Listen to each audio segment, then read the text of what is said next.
ज़रूर।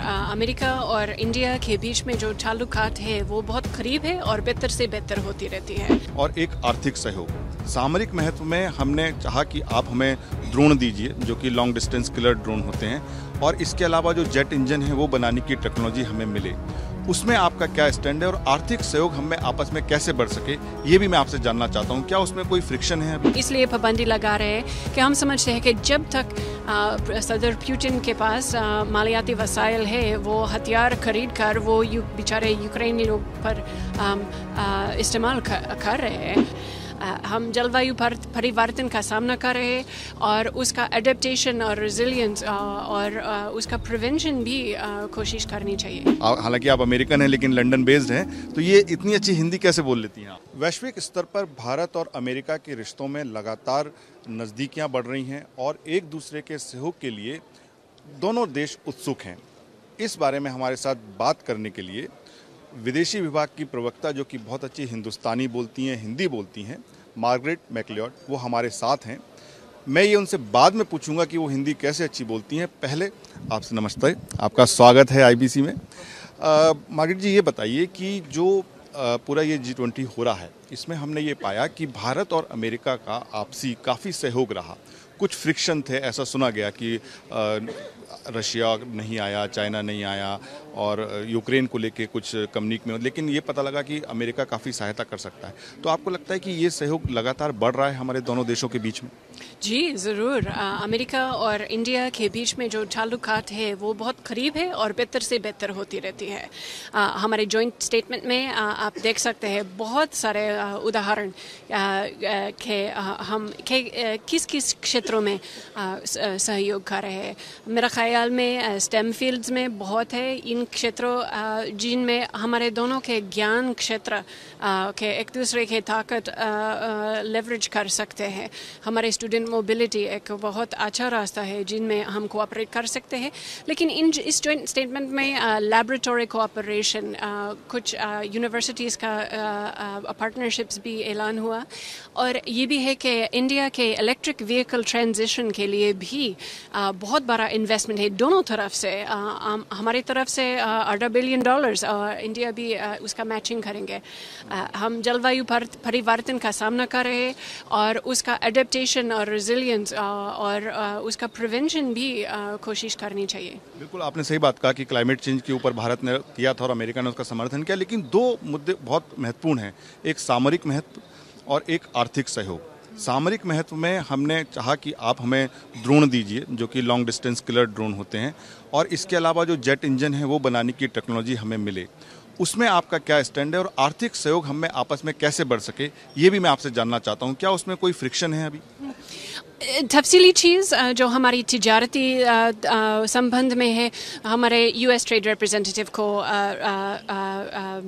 डिफ़र करना पड़ेगा। लेकिन मैं इतना ही कह सकती हूँ कि इन 10 से ज़्यादा सालों में अमेरिका और इंडिया के तिजारती संबंध काफ़ी बढ़ गए, भविष्य में और बढ़ने के मौके बहुत है। और हम देखते हैं कि दोनों देश सप्लाई चेन डिवर्सिफिकेशन बहुत महत्वपूर्ण समझते हैं और एक दूसरे से काफ़ी मौके हैं। आपने सप्लाई चेन की बात की, तो हमने ये देखा कि कोविड के समय में किस तरीके से सप्लाई चेन पूरी तरह से ध्वस्त हो गई थी, क्योंकि चाइना में ज़्यादा कंसंट्रेशन था। लेकिन अब इंडिया भी मैन्युफैक्चरिंग सेक्टर की तरफ बढ़ रहा है कि यहाँ पे जैसे, और जो ये समिट हो रही है इसमें भी हमारे देश का एक बड़ा मुद्दा है कि सप्लाई चेन रॉबस्ट हो पूरे दुनिया में अलग अलग जगहों पर, जिससे कि अगर ऐसी कोई फिर विपदा आए तो हमको वैसे ही सामना ना करना पड़े जैसे कोरोना में हमने किया। तो उसमें किस तरह से अमेरिका सहयोग कर सकता है, उसमें आप कुछ बता पाएंगे? हमने देखा कि महामारी में क्वाड के तहत हमारे मुख्तलिफ ताकत इस्तेमाल करके बहुत सारे चीज़ें अकम्प्लिश कर सकते थे।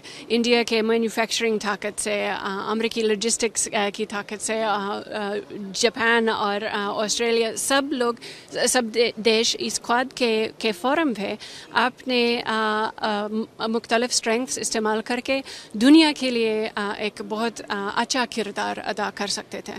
आपको क्या लगता है कि जो कॉन्फ्लिक्ट चल रहा है रशिया और यूक्रेन में, क्या भारत और अमेरिका मिलके उसमें अपना कोई रोल अदा कर सकता है, क्योंकि भारत के रिश्ते दोनों से अच्छे हैं, रशिया से भी अच्छे हैं, अमेरिका से भी अच्छे हैं, और हम दोनों तरफ के रिश्ते अपने अच्छे मानते हैं। तो क्या लगता है कि कुछ और हमको बेहतर रोल करना चाहिए? हम समझते हैं कि हर एक देश अपना इतिहास है और अपने विदेश रिश्तों के बारे में खुद फैसला कर सकते हैं।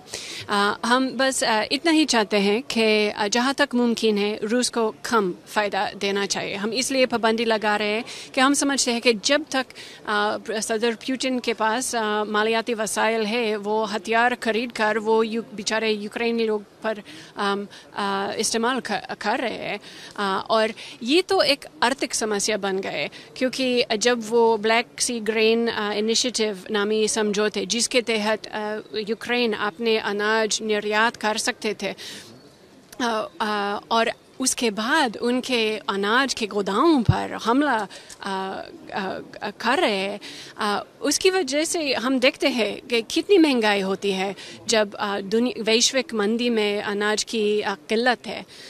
हम देखते हैं कि ये G20 आर्थिक फोरम में ये एकदम योग्यता टॉपिक है। बिल्कुल, क्योंकि मोदी जी ने कहा भी कि ये एरा ऑफ वॉर नहीं है, ये बात कही है उन्होंने। तो आप भी मानती हैं कि एरा ऑफ वॉर नहीं है, क्योंकि अमेरिका का कई जगहों पर ये रहता है कि नहीं, अगर कोई नहीं मान रहा तो हमें वॉर एक सोल्यूशन होना चाहिए, लेकिन अब आप ये मानती हैं या अमेरिका भी ये मानता है कि एरा ऑफ वॉर अब नहीं रह गया है, अब डिप्लोमेसी और बातचीत से ज़्यादा समय निकलना चाहिए? हम हर एक कूटनीति कोशिशें वेलकम करते हैं, और हम संयुक्त राष्ट्र के चार्टर के बुनियादी उसूलों अपहोल्ड करते हैं कि हम एक दूसरे के सॉवरेनिटी, टेरिटोरियल इंटेग्रिटी रिस्पेक्ट करना चाहते हैं। अब अंत में मैं आपसे जानना चाहूँगा कि ये आपने जो मेरे से वार्तालाप किया, ये जो हमारे दर्शक हैं उन्हें लग रहा होगा कि भाई इतनी अच्छी हिंदी कैसे बोल रही हैं मार्गरेट वहाँ से, हालांकि आप अमेरिकन हैं लेकिन लंदन बेस्ड हैं, तो ये इतनी अच्छी हिंदी कैसे बोल लेती हैं आप? मेहनत करके, सहेली के साथ बात करके, और हमारे विदेश सेवा इदारे और उत्तराखंड के एक बहुत अच्छी हिंदी स्कूल जो लांडोर में है, अलग अलग जगह से सीख लिया।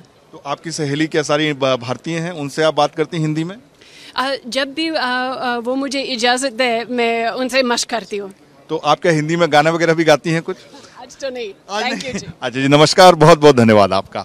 तो ये थी हमारे साथ मार्गरेट, जो कि विदेशी विभाग की प्रवक्ता हैं, और आपने देखा कि उन्होंने अपने विचार अमेरिकन होने के बावजूद भी कितनी अच्छी हिंदी में रखे।